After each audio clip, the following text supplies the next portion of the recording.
Ladies and gentlemen, welcome to another edition of the Yankee Cowboy Podcast. I'm your host, the one, last time I checked, the only, Tim Wilkins, that does this line of work. Ladies and gentlemen, today's topic I want to talk to you all about is actually a genuine topic that it's close to my heart. It has actually been about almost 2 years since I actually spoke in politics on this podcast. Not for my own choices, not for my own reasons, but politics is always true and dear to my heart. And honestly, I think it is to most Americans that live on a day-to-day basis. Politics of some way, shape, or form affect us in one way, shape, or another. But today's topic around the political world is about, they would call it a raid, they can call it an invasion, they can call it the search warrant of the decade of Donald Trump's Mar-a-Lago mansion. I want to talk about that as well as his chances for 2024. I think it genuinely needs to be discussed in a broad spectrum. Everyone in this country falls on two plateaus, as they call it in the political world. You're either a Republican or a conservative or a liberal or a Democrat. And then there's a bunch of independents in the middle, right? That's how the political world works in the United States of America. There's the two extremes, and then there's a bunch of everybody else in the middle. And the reason why there's a bunch of everybody else in the middle is because they go on one way, shape, or another on one issue, but they go on a different as another. And I'll explain this in the most common way possible. For a lot of us, we're in school, we live with mommy and daddy, and, we're not really mooching off our mom and dad, but we live at home, for college, or we stay at, a dorm, and we go experience that. Some of y'all may or may not have, experienced, the common sense and decency that goes with, the fruit of the labor. Then as you get older, when you go into the workforce, you experience the hardships of paying rent, paying your bills on a monthly basis. So then you kind of fall in suit with the conservative party, because who the heck wants to get taxed $1 million a year? Or hell, I want to be self-employed, but I want to pay the least amount of money in taxes. Obviously, throughout your life, you'll get educated. I'm not here to discredit anyone's education. Hell, I've gone to the great city and state. I was born and raised in Connecticut. I went to the great University of Central Connecticut State University. That's where I went to school, home of the Blue Devils. We got almost always the 16th seed in college basketball, but that's as far as we're good for. Hopefully everyone's doing well there in the 203. But back to what the topic at hand is. Donald Trump did what he did on the January 6th. He didn't do much. You know what he did? He made a speech telling his people that are supporters. By the way, 80 million people supported this man for president of the United States, not once but twice. Okay? There's many, many Americans across this great country that support this man, I included. I voted for him twice, I'll vote for him again. His policies work for the American people. His economic policies.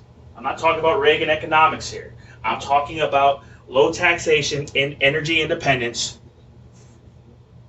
Those two fundamentals is what will keep us driving into the 22nd century. If we don't get it done now, we're going to be paying the consequences for generations to come. Unfortunately, we already have that now because of Joe Biden's policies. Okay, so back to Mar-a-Lago. Actually, I'll take that back. Back to January 6th. My view on January 6th is pretty simple. If you want to know how I feel about it, it's clear as day for me as a Trump supporter. Do I believe that he lost that election? Sure. I can understand that argument. Did the Democrats steal it? Not really. They just enacted upon things that were actually a part of their agenda for over 2 or 3 decades about changing voter laws in states. Unfortunately, the Trump campaign and the RNC lost huge focus on the core result, that objective that they wanted, which was to win re-election. And by the time that they got lawyers on the ground in Pennsylvania, Arizona, Nevada, Georgia, Wisconsin, it was too late. The RNC dropped the ball heavily in the pursuit of re-election of the 2020 campaign. Trump was Trump. Man was still drawing crowds during the COVID era, but he didn't have any help from his campaign, nonetheless. Brad Parscale. His inner circle was not the same inner circle that was a part of the campaign in 2016. So obviously you see that. Which, by the way, the re-election campaign is always the most difficult for the White House, because a lot of the guys, and if you understand politics, a lot of the people that come for the 2016 election, or the first campaign for the White House, and they win, go into the White House and work in the White House. The White House and the campaign work separately. There's not too much rollover. Obviously, there is with Secret Service, there is with Advance, but there's not too much overlap. So a lot of the same players weren't playing the same game in 2020, which definitely hurt the President of the United States. Obviously, the President of the United States had to overcome some things. There's no doubt about that. Okay, we can talk about the pandemic, and I have it on other podcasts, but I will talk about the news stories that have come out in the last week or so, including today, where the CDC is in a congressional hearing saying that we didn't do a good job. So, but continuing on with this, do I believe this election was stolen in 2020? No. Ultimately, I believe that it was the fault of Trump and the RNC, that the reason why we lost the election. We have the better policies. We have a candidate who, in my opinion, we don't always like his personality, but ladies and gentlemen, if you vote for a politician based on their personality, you really don't understand politics. Because a politician is going to lie to your face every chance he gets to get an election, to win an election. Trump wasn't that way.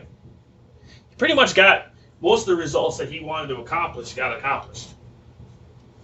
And actually, we saw that firsthand with the overturning of Roe versus Wade back to the states, which is going to be another podcast that I'll talk about in future time, because it's a polarizing topic for a lot of people. And I think if you get down to the weeds of that case and how that case came about and how it wasn't just an abortion rights issue, it's a states' rights issue, which is Roe versus Wade to begin with. And that's another topic for as well. But back to where we are now. Okay? Ladies and gentlemen, the first time we read about the warrant being served on Mar-a-Lago was Monday night, and that was on Trump's social. Or Truth Social, which is Trump's social media page. Excuse my language on that. I almost flip-flopped around.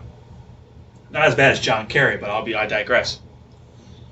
And Trump talked about it. Little did we know, as Americans, that he was served a grand jury subpoena for documents under the National Archives, under the Presidential Records Act. Which, by the way, I don't think this has been discussed in the media, but it needs to be discussed. Every time an administration comes and goes out of the White House, there's a GA, or they call it the administration. There's just a lot of people packing up, and it's kind of in a whirlwind. Things get passed around, things get dropped off in miscellaneous places by mistake. There's a lot of moving parts. Not all of it's intentional. And I want people to understand that some things happen, right? So you work it out with lawyers, which happened with the Clinton campaign, with the Clinton office, when Bill Clinton was in office. It happened with George W. Bush when he was in office. It happened with Hubert Walker Bush when he was in office. It's happened with every president that has served this great nation for over 40 years. It happens. It's the art of lawyers that work through these things, and that's why you pay them. So, obviously, why, oh why, are they serving a warrant on the Mar-a-Lago address? There's a news report that came out in this, obviously, in this debacle of stupidity, that the Trump camp was working with the feds, and they were trying to keep these documents under wraps and under key, which they were, and they still came under. Which, by the way, Trump wasn't even there. At least know the man's schedule before you serve a search warrant on his property, and you want to get you a nice news article out of it. If Trump was there in Mar-a-Lago, you bet your ass it would have been on the 6 o'clock news. But he wasn't. He was in Bedminster after spending some time at Trump Tower and his residence in New York City. So that being said, there's obviously a little bit of gray area and a little bit of questions about this search warrant. Obviously, the reason why I waited to even talk about this on a podcast was because I wanted to wait to see what will actually transpire in the days that followed. Okay, in the days that followed, Merrick Garland, who is he's an official of the federal government. He's the Attorney General of the United States, and he was a Supreme Court nominee that never got a hearing. So let's talk about that. He themselves, the White House came out very quickly and said that we know nothing about this. We don't know anything about it, yada, yada. Very, very my lying eyes kind of argument here. It's definitely, the White House knew about it. You can't tell me they didn't get the heads up. Merrick Garland came out in a press conference 2 days after the search warrant was obviously committed or dedicated to do, and said, I guess I indeed signed off on it. So that being said, what makes me kind of what the heck, and it really is worth of what the heck, is why exactly, what was the premise for the search warrant? If these documents that are being sought after are so much hot commodity to the federal government, then why weren't they seized in early June when the original grand jury was, there and with the lawyers and the feds were sitting there talking? So that being said, I just think that we're going to see here in the coming days that the federal government kind of welcomed their boundaries here to get a search warrant, which basically what they're doing was, I'm going to search and look for this, but if I find anything in plain sight, which is a plain sight doctrine, if you understand criminology and criminal justice, it falls in the scope of a search warrant. It's like, I'll give you an example.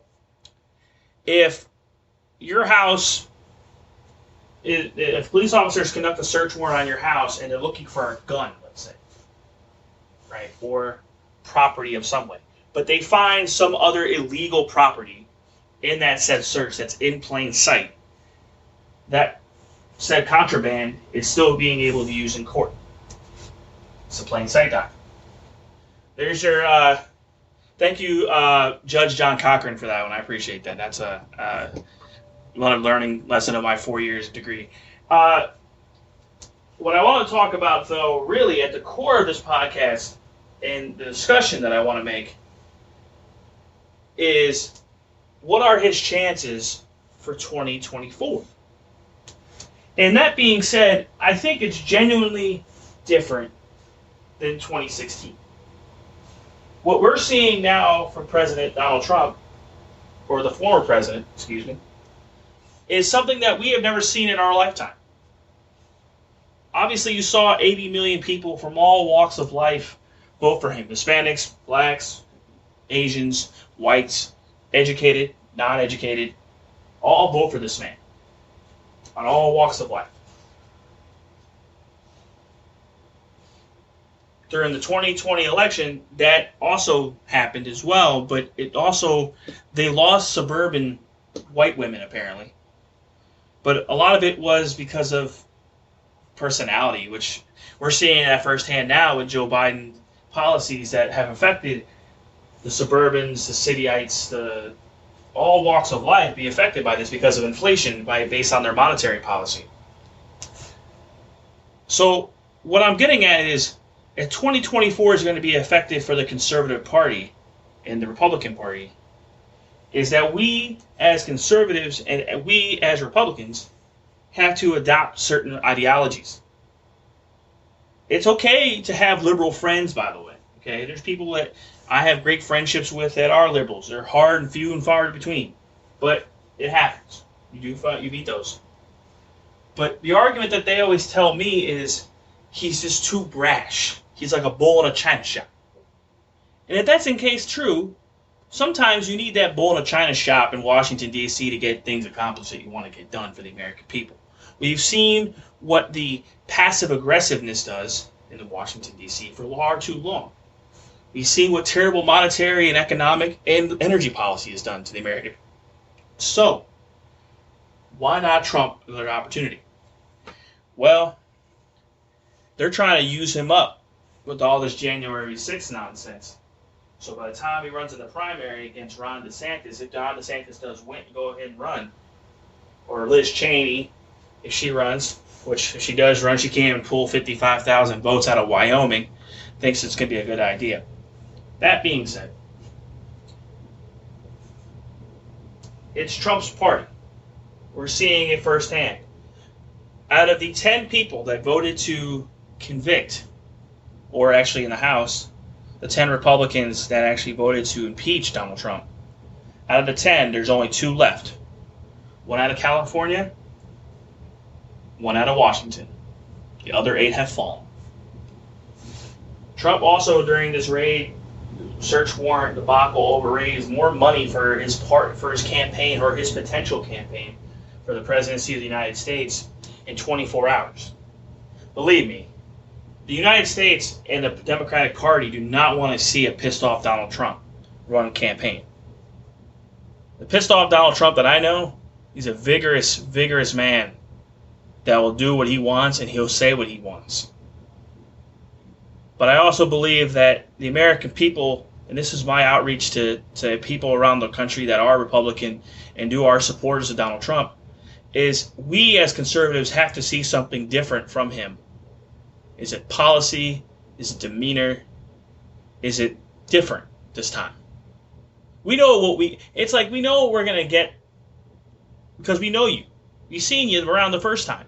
And unless he answers that beck and call, unless the campaign calls that into focus, draws that into focus, the campaign's doomed to fail. Donald Trump has, listen, you can sit there and say Biden's policies suck all you want. We already know your solutions to those problems because your policies have worked. It's how are you going to govern differently this go around that you did not do the last go around?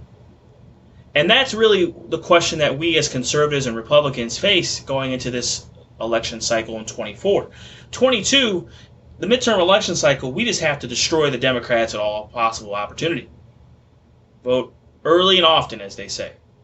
We got to do it. We got to win. We got to win bigly, as the man in the White House used to say. We have to do something that's never been done before. We have to have so much of a majority in the House and the Senate, which the Senate's still going to be up for grabs. So here's the problem. In 22, we can win the House but lose the Senate and still be a divided government and still be at stalemate, which we are now. So if we win back the House and the Senate, we stop everything going on with Biden. Biden becomes a lame duck. Do you think Joe Biden's going to be running for president of the United States in 24? I don't think so.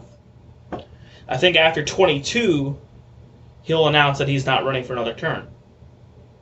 And I think that the Democratic Party got in front of themselves by sticking some of their progressives out there and started talking about it.